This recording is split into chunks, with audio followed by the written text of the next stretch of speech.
ಆಗಿದೆಲ್ಲ ಹೆಂಗ್ ಕೊಟ್ರು ಸ್ವಾಮಿ?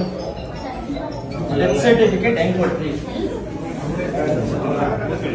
ಏಯ್ ಗಲಾಟೆ ಮಾಡ್ಬಿಡ್ರಿ ಕಣ ಯಾರು. ಡೆತ್ ಸರ್ಟಿಫಿಕೇಟ್ ಹೆಂಗ್ ಕೊಟ್ರಿ? ಆಸ್ ಎ ತಹಶೀಲ್ದಾರ್ ಹೊಸದುರ್ಗ ಏನ್ ಸ್ವಾಮಿ ಅಂದ್ರೆ ಕೊಟ್ರಿ? ಕರೆಸಿ ಸ್ವಾಮಿ ಅವ್ರನ್ನ ಇಬ್ರು ಎಂತ ಯಾರ್ಯಾರು ಅವ್ರಿಗೆ ಶಿಕ್ಷೆ ಆಗ್ಬೇಕು, ಇಲ್ಲ ನ್ಯಾಯ ಕೇಳ್ಕೊಂಡ್ರೆ ನನ್ಗೆ ಶಿಕ್ಷೆ ಆಗ್ಬೇಕು. ನಾವೇ ಇಲ್ಲ ಆವ ಸಮಯ ನಾನು ಹೇಳ್ತಿರೋದು ಈಗ ಅಂಬೇಡ್ಕರ್ ಸಂವಿಧಾನ ಬರ್ತಾರೆ ಬದುಕಿರುವಾಗ ಹೆಂಗ್ ಸರ್ಟಿಫಿಕೇಟ್ ಕೊಟ್ರಿ? ಯಾರು ಕೊಟ್ಟಿದ್ದು? ಯಾರು ಕೊಟ್ಟಿದ್ದು ಹೇಳ್ಬೇಕು ನಮಗೆ ಸ್ವಾಮಿ. ಹೊಡಿಬಾರ್ದು ಆಫೀಸರ್ ಸ್ವಾಮಿ ನೀವು ಆಫೀಸರ್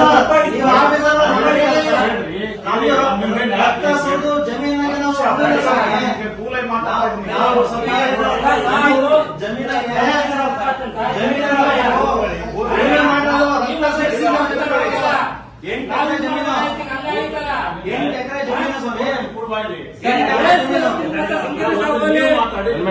ಅಲ್ಲ 8 ಎಕರೆ ಜಮೀನು 1,60,00,000 ಮಾರಿದ್ದಾರೆ. ಹೆಂಗ ಮಾರಿದ್ರು ಸ್ವಾಮಿ? ಕರೆಕ್ಟ್ ಸ್ವಾಮಿ ನಾವು ಕುತ್ಕೊಳ್ಳೋ ಸ್ವಾಮಿ. ನಾವು ರಾಜ್ಯ ಪಂಚಾಯತಿ ಗುಂಡಾಕ್ ಬಂದಿರೋ ಸ್ವಾಮಿ. ನಾವು ನ್ಯಾಯ ಕೇಳಕ್ ಬಂದಿವಿ ಸ್ವಾಮಿ. ನೀವು KS ತಹಶೀಲ್ದಾರ್, ನೀವು ತಹಶೀಲ್ದಾರ್ MLA ಅಲ್ಲ, ನಮ್ಮ ತಾಲೂಕು MLA. ನೀವು ಫಸ್ಟ್ MLA, ನೀವೇ MLA. ನನಗೆ ನೀನು ಮಾಡ್ಕೊಡ್ಬೇಕು. ಈಗ ಇವರು ಪೊಲೀಸ್ ಕರೆಸಿ ನಮ್ಮನ್ನ ಹ್ಯಾಂಡ್ ಓವರ್ ಕೊಡಿ ಮಾಡಿ. ನಮ್ಮನ್ನ ನಾವು ರೆಡಿ ಆಗಿದ್ದೀವಿ. ಈಗ ಇವ್ರದ್ದೇನಿದೆ ಅದು ಲೆಕ್ಕ ಪ್ರಕಾರ ಅವ್ರಿಗೆ ಹಾಕಿ ಅಲ್ಲ ಸ್ವಾಮಿ ಹೆಂಗ್ ಕೊಟ್ರಿ? ನೆಕ್ಸ್ಟ್ ಯಾರು ಜವಾಬ್ದಾರಿ? ಕಲಿಸಿ ಸ್ವಾಮಿ ಅವ್ರು ಯಾರು ನೋಡ್ಬೇಕು ನಾವು ಸ್ವಾಮಿ. ಟ್ರಾನ್ಸ್ಫರ್ ಬಿಡೋದು ನಾವು ಮಾಡಿರೋರು ಅವರು. ಪೊಲೀಸ್ ಸ್ಟೇಷನ್ ಕಂಪ್ಲೇಂಟ್ ಕೊಡಲ್ಲ, ಡೈರೆಕ್ಟ್ ನ್ಯಾಯಾಲಯಕ್ಕೆ ಹೋದ್ರೆ P2P ಕೇಸ್ ಆಗುತ್ತದು. ಪ್ರಶ್ನೆ ಯಾರು ಕೊಡ್ಬೇಕು ಸರ್? ಪ್ರಶ್ನೆ ಯಾರು ಕೊಡ್ಬೇಕು? ಅವರು ಹೇಳ್ಕೊಂಡು ಹೊರಡ್ತಾರೆ, ಮಾಡ್ತಿರೋರು ಹೇಳ್ಕೊಂಡು ಹೊರಡ್ತಾರೆ. ಬೆಂಕಿ ಕೊಡ್ತೀನಿ ಹಂಗೆ ಹಿಂಗೆ ಅಂತಾರೆ, ಹೊರಡ್ತಾರೆ. ಯಾರು ಮಾಡ್ತಿರೋರು ಆಮೇಲೆ ಏನ್ ಕೇಳೋಣ ಸರ್? ಆಮೇಲೆ ಏನ್ ಕೇಳೋಣ? ಏನಾರ ಅನಾಹುತ ಆದ್ಮೇಲೆ ಏನ್ ಕೇಳೋಣ?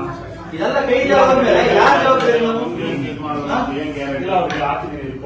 1,80,00,000 ದುಡ್ಡು. ಅದೆಷ್ಟು ಲಕ್ಷ ಲಂಚ ಬೇಕು ಹೇಳಿ ನಾವು ಕೊಡ್ತೀವಿ ಅಂತಾಗೆ. ಯಾರೇನು ಕೊಡ್ಬೇಕು ಹೇಳಿ ನಾವು ಕೊಡ್ತೀವಿ ಸ್ವಾಮಿ. ನಾವ್ ಯಾಕೆ ಬಂದಿದ್ದೀವಿ ಹೇಳ್ಕೊಂಡಾಗೆ? ಆಯ್ತು, ಅದು ನ್ಯಾಯ ಕೊಡಿಸ್ತೀವಿ ಏನ್ ಸಮಸ್ಯೆ ಇಲ್ಲ. ಹಿಂದಿದ್ದೇನಿದೆ ವಜಾ ಮಾಡಿ ಇದು ಮಾಡಿ. ಎಲ್ಲ ರಾಜಸಂಧಾನ ಮಾಡಕ್ ಓಡಾಡ್ತಾರೆ ಪೊಲೀಸ್ ಸರ್ಕಲ್ ಎಲ್ಲ ಸಹಿತ ರಾಜಸಂಧಾನ ಮಾಡಕ್ ಓಡಾಡ್ತಾರೆ. ಹಿಂದಿನ ಏನ್ ತಪ್ಪು ಮಾಡಿದ್ದಾನೆ ಅವ್ರ ಮೇಲೆ ಕಂಪ್ಲೇಂಟ್ ಮಾಡೋದು ಸಸ್ಪೆಂಡ್ ಆಗೋ ಸಮಯ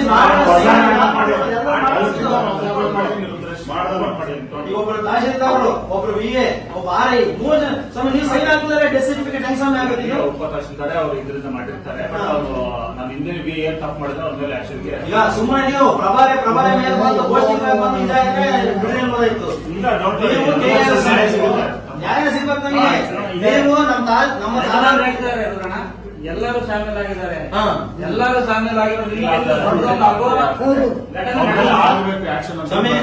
ನೀವು ನಮ್ಮ ತಾಲೂಕು ಆಫೀಸ್ಗೆ ಹೊಸ ತಹಶೀಲ್ದಾರ್. ನಾನ್ ಹಳೆ ಜವಾನ. ಇದಕ್ಕೆ ತಾಲೂಕು ಆಫೀಸ್ಗೆ ನಾನ್ ಹಳೆ ಜವಾನ, ನೀವು ಹೊಸ ತಹಶೀಲ್ದಾರ್. ನೀವು ಇಲ್ಲಿಗೆ ನಮ್ಮ ಅಜ್ಜನ ಸಣ್ಣ ಹುಡುಗ ಏನೇನಾಗುತ್ತೆ ಪ್ರತಿಭಟನೆಗೆ ಕೂತ್ಕೊಳ್ಳೋಣ ಅಂತ ಬಂದಿದ್ದೀವಿ. ತಾಲೂಕು ಆಫೀಸ್ ಬಾಗ್ಲಾಕ್ಸ್ತೀವಿ. ಅದು ಬೇರೆ ಪ್ರಶ್ನೆ. ನಾವು ನಿಮಗೆ ಒಳ್ಳೆತನ, ನಮ್ಗೆ ನಿಮ್ ಒಳ್ಳೆತನ ನಿಮ್ಗೆ ಇಷ್ಟ ಆಗೈತೆ, ಅದಕ್ಕೋಸ್ಕರ ನಾವು ಬಂದಿದ್ದೀವಿ ಅಂತಾಗೆ. ತಿಮ್ಮಣ್ಣ ಸರ್ ಇದ್ರು 2 ವರ್ಷ. ಅವ್ರು ಹೆಂಗಿದ್ರು ನಮಗೆ ಗೊತ್ತೈತೆ. ನೀವು ಹಂಗೆ ಇರ್ಬೇಕು ಅಂತ ನಾನು ಕೇಳ್ಕೊಂತಿರೋದು. ಖಂಡಿತವಾಗಿ ನಾನು ಮಾಡಿದ್ದೀನಿ, ಆಕ್ಷನ್ ಮಾಡಿದ್ದೀನಿ, ಕಳಿಸಿದ್ದೀನಿ. ಇದು ನಮ್ಮ MLA ಸಾಹೇಬ್ರಿಗೆ ಗೊತ್ತಿಲ್ಲ, ಗೊತ್ತಿದ್ದೀರ ಅಲ್ಲ, ಈಗ ರಿಪೋರ್ಟ್ ಆಫ್ VA ಮೇಲೆ ಹೋಗಿದ್ವಿ, RI ಯಾರು ಪಾಸ್ ಮಾಡಿದ್ರೆ ಅವ್ರ ಮೇಲೆ ಹೋಗಿದೆ. ಈಗ ಇವ್ರದ್ದು ಏನಿದೆಲ್ಲ ಅದನ್ನ ನಾವು 8 ಸಾವಿರ ಕಳಿಸಿದ್ವಿ. 1 or 2 days ಅಲ್ಲಿ ಆಗುತ್ತೆ. ಬಟ್ ಅದು ಕೋರ್ಟ್ ಅಲ್ಲಿ ಒಂದು ಇದನ್ನ ತಂದಿದ್ದಾರೆ, ಟೆಂಪರರಿ ಇಂಜೆಕ್ಷನ್ ಅಂತ ಹೇಳಿ ಬಂದಿದೆ. ಅಂದ್ರೆ ಅವ್ರು ಯಾರು ಖಾತೆ ಮಾಡಿಸ್ಕೊಂಡಿದ್ದಾರೆ, ಫರ್ದರ್ ಟ್ರಾನ್ಸಾಕ್ಷನ್ ಆಗಬಾರ್ದು ಅನ್ನೋದಕ್ಕೆ ಜಮೀನಿನ ಬಿಟ್ಟಾಗ ಸ್ವಾಮಿ ಇದು ಡೆತ್ ಸರ್ಟಿಫಿಕೇಟ್ ಹೆಂಗ್ರಿ ಮಾಡ್ತಾರೆ? ಯಾರು ನೆಗ್ಲೆಕ್ಟ್ ಮಾಡಿದ್ರೆ ಅವ್ರ ಮೇಲೆ ರಿಪೋರ್ಟ್ ಹಾಕಿದೀನಿ. ಮಾಡ್ಬೇಕು ಸ್ವಾಮಿ. ಇಲ್ಲಿದ್ದಾಗ ಬಿಡಲ್ಲ. ಇಲ್ಲ 2 ದಿನ ಸುಮ್ಮನೆ ಸ್ವಾಮಿ. ಹಾಕಿ ನಾವು ತಹಶೀಲ್ದಾರ್ ಬೆಲೆ ಕೊಟ್ಟಿದ್ದೀವಿ ಬಂದ್ ಹೇಳಿದೀವಿ. ಆಮೇಲೆ ಬಾರಿ ಇಲಾಖೆಗಳು, ಬಾರಿ ಭ್ರಷ್ಟ ಅಧಿಕಾರಿಗಳು ನಮ್ಮೆಲ್ಲ ತೆಗೆದಾಕ್ಬೇಕು. ನೀವು ನೀವು ತಿಂದಿಲ್ಲ ದುಡ್ಡ ನನಗೆ ಗೊತ್ತೈತೆ ನೀವ್ ಯಾರು ಅಂತ ಸ್ವಾಮಿ, ನೀವ್ ಯಾರು ಅಂತ ನಿಮ್ಗೆ ಚೆನ್ನಾಗ್ ಗೊತ್ತು. ಹಿಂದಿರೋರು ಬೇರೆಯವರು ಅವ್ರು ಅಮಾನತ್ ಮಾಡಿ ನೀವು ನಿಮ್ ಕೈ ಪವರ್ ಐತೆ ನಿಮ್ಮ ಹತ್ರ. ಯು ಆರ್ IAS ಅಧಿಕಾರಿ ನೀವು. ನಾನು ಸಾಹೇಬ್ರ ಪ್ರಶ್ನೆಗೆ ಹಾ.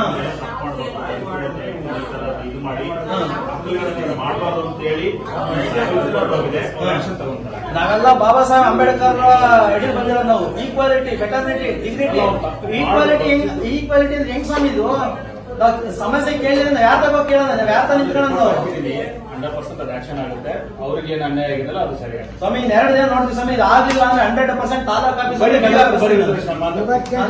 ನನಗೆ ವಯಸ್ಸು ಚಿಕ್ಕದು ಸ್ವಾಮಿ, ನನಗೆ ನನ್ನ ಪವರ್ ಜಾಸ್ತಿ ಐತೆ, ನಾನು ಯಾರು ಟ್ಯಾಕಲ್ ಮಾಡಕ್ಕಾಗಲ್ಲ. ಹೇಳ್ಕತ್ತೀನಿ ಅಂತಲ್ಲ ಈಗ ಸ್ವಾಮಿ. ಇದು ಮರಣ ಪ್ರಮಾಣ ಪತ್ರ ನಕಲಿ ಸಿಕ್ಕಿತೆ, Yes.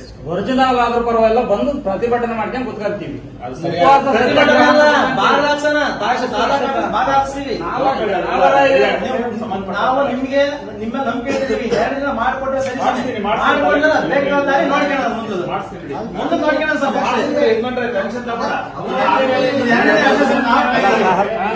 ಅಣ್ಣನ್ ಮುದುಕು ಹಿಂಗ್ ಮಾಡಿದ್ರೆ ಹೆಂಗೆ ಸರ್? ಮಾಡಿದ್ದಾರೆ.